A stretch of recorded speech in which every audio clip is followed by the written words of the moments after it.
Hey, it's Rob Brosh here, and this is another in my short series of mini drum lessons.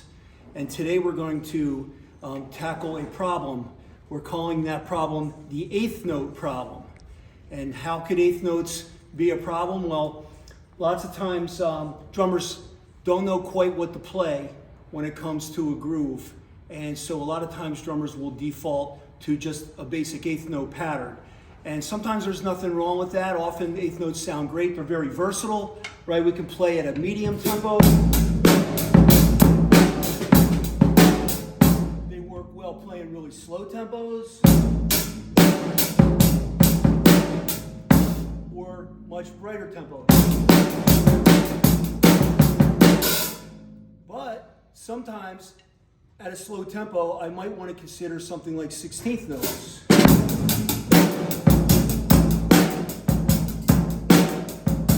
Saying 16th notes are necessarily better, but it gives me another option, which is better, having more things that I can do.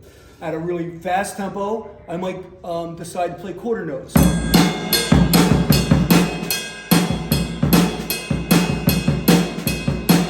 Again, not necessarily better, just another option for what to play. So, if I do decide to play with eighth notes, which often is the case, the problem is, how do we make it interesting? So when we move to different parts of a song, we could sound more creative, yet still keep the basic groove that we're playing and not be all over the place with the groove. So the solution we're going to have is a thing we're going to call versions. So instead of just playing the eighth notes with closed hi-hat, or up on the ride cymbal with nothing going on in the hi-hat, I've got other options that I can employ. So first of all, I could go up to the ride and now put quarter notes in my hi-hat foot.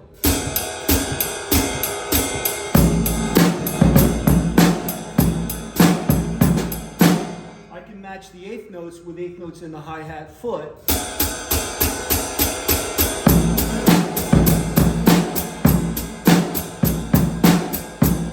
Go back to the hi-hat and open up the ands a la disco.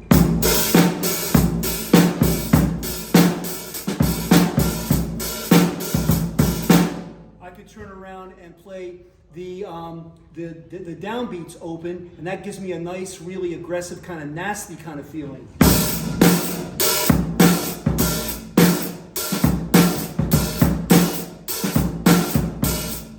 Or I could go back to the ride and put the offbeats in the hi-hat foot.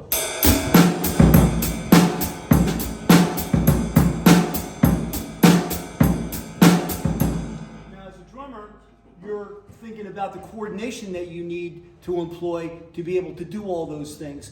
But as a producer or someone else in the band or just the listener, they're not worried about your coordination, but they're hearing a different sound coming out of you. And so if I have those quarter notes going on, for instance, in my foot, I've got another layer of sound, which can make the feel a little bit more interesting to add that other layer.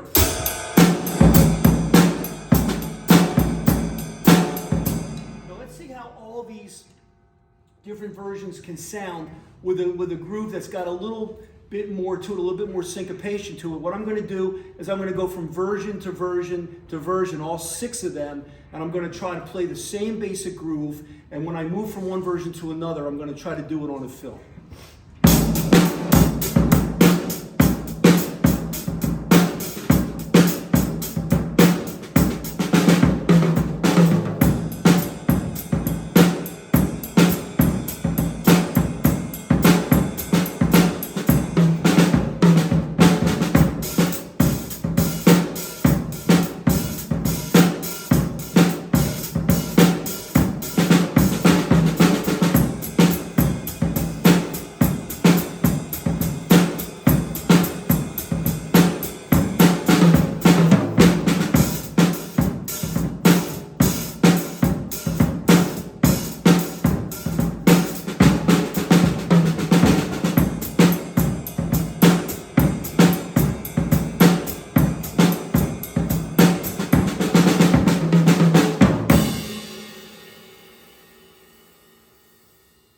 Okay, so if you think of the groove itself,